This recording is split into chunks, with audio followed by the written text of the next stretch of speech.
Hi hello friends, అందరికీ welcome back to our channel talks with Banu. ఈరోజైతే నేను ఇంకొక సరికొత్త రెసిపీతో అయితే మీ ముందుకైతే వచ్చేసాను. అది ఏంటి అనుకుంటున్నారా? పెప్పర్ చికెన్ ఫ్రై అయితే చేస్తున్నాను. చూసారు కదా, చూస్తుంటేనే నోరూరిపోతుంది కదా. చాలా టేస్టీగా ఉండే ఈ పెప్పర్ చికెన్ ఫ్రై ఎలా చేసుకోవాలో చూసేద్దాము, వచ్చేయండి. ఈ పెప్పర్ చికెన్ ఫ్రై చేసుకోవడానికి ఫస్ట్ అయితే మనం ఒక మసాలా పౌడర్ని ప్రిపేర్ చేసి పెట్టుకోవాలి. ఆ మసాలా పౌడర్ కోసము మనం స్టవ్ వెలిగించి పాన్ పెట్టుకొని ఆ పాన్లోకి 2 స్పూన్స్ ధనియాలు, 1 స్పూన్ మిరియాలు, హాఫ్ స్పూను షాజీరా, 1 స్పూన్ జీరా, ఇలాచి, చెక్క, జాపత్రి, బిర్యానీ పూలు, లవంగ, ఇలా హోల్ స్పైసెస్ అన్నీ వేసి చక్కగా డ్రై రోస్ట్ అయితే చేసేసుకోవాలి. ఎక్కడ అడుగంటనివ్వద్దు. అడుగంటితే కనుక మనకి మసాలా పౌడర్ అనేది చేదొస్తుంది. అలా కాకుండా చక్కగా కలుపుకుంటూ మంచిగా ఈ హోల్ స్పైసెస్ అన్నింటినీ ఫ్రై అయితే చేసుకోవాలి. చూశారు కదా, ఇలా ఫ్రై చేసుకున్న తర్వాత దీన్ని ఒక మిక్సీ జార్లోకి అయితే తీసేసుకొని కొంచెం మరీ మెత్తగా కాకుండా బరకగా ఉండేలాగా ఇలా పౌడర్ లాగా అయితే చేసి పెట్టుకోవాలి. ఇప్పుడు నెక్స్ట్ మళ్ళీ స్టవ్ వెలిగించి చికెన్ ఫ్రై చేసుకోవడానికి ఒక కడాయి అయితే పెట్టుకొని చికెన్కి సరిపడినంత ఆయిల్ అయితే వేసుకోవాలి.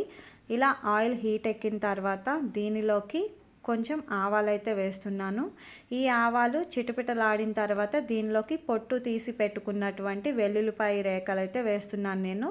అలానే ఒక 4 ఎండుమిర్చి అయితే వేశాను. చూశారు కదా, ఈ వెల్లుల్లిపాయలు ఎండుమిర్చి మంచిగా గోల్డెన్ కలర్లోకి వచ్చేదాకా ఫ్రై అయితే చేసుకోవాలి.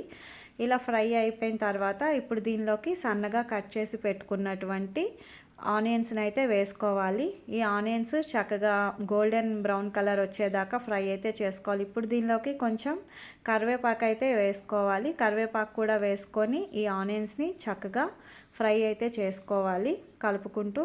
చూస్తున్నారు కదా, ఆనియన్స్ అయితే మంచిగా ఫ్రై అయిపోయినాయి. ఇప్పుడు దీనిలోనికి మనము అల్లం వెల్లుల్లి పేస్ట్ అయితే వేసుకోవాలి.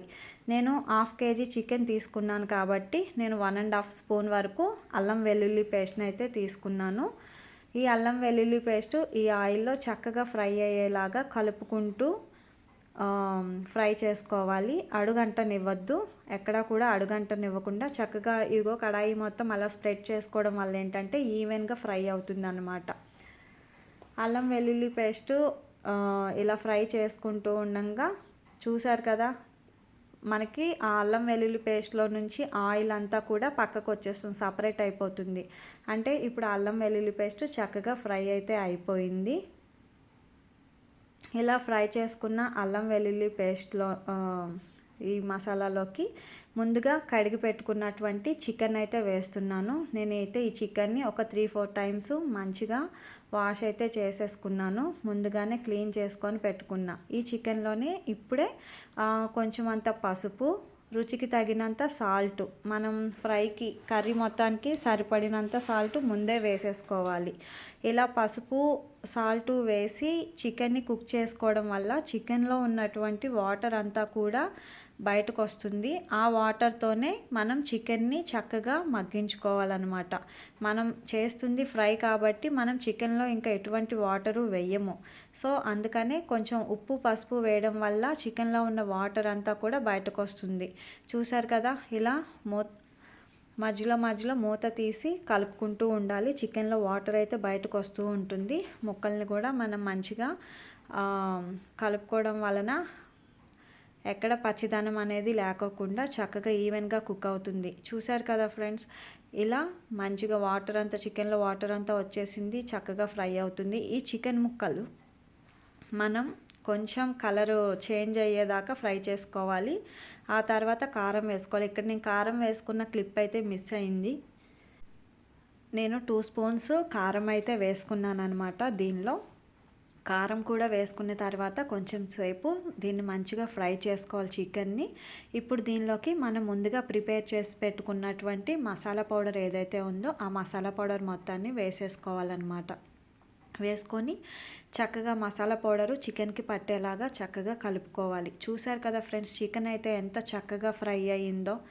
ఎక్కడ వాటర్ అనేది ఏమీ లేదు, డ్రై రోస్ట్ లాగా అయిపోతుంది అనమాట. మనకి ముక్క కూడా ఎక్కడ గట్టిగా ఉండదు. ఇప్పుడు దీన్ని ఒక నిమిషం పాటు మూత పెట్టేసుకోవాలి. ఎందుకంటే ఆ మసాలా అంతా కూడా చికెన్కి పట్టడం కోసం. ఇప్పుడు చూసారు కదా, మన చికెన్ అయితే రెడీ అయిపోయింది. చక్కగా ఈవెన్గా కుక్ అయిపోయింది. జ్యూసీగా ఉంటుందన్నమాట ఈ చికెను. ఇప్పుడు ఈ చికెన్ ఫ్రై మీద మనము ముందుగానే తరిగి పెట్టుకున్నటువంటి కొత్తిమీరతోటి గార్నిష్ అయితే చేసుకోవాలి. కొత్తిమీరను వేసి మనమైతే స్టవ్ అయితే ఆఫ్ చేసేసుకోవాలి ఫ్రెండ్స్. ఇంకా చూస్తున్నారు కదా, మన స్పైసీ పెప్పర్ చికెన్ ఫ్రై అయితే రెడీ అయిపోయింది. దీన్ని ఆనియన్స్, లెమన్ జ్యూసు వేసి మంచిగా కలుపుకొని తినడమే.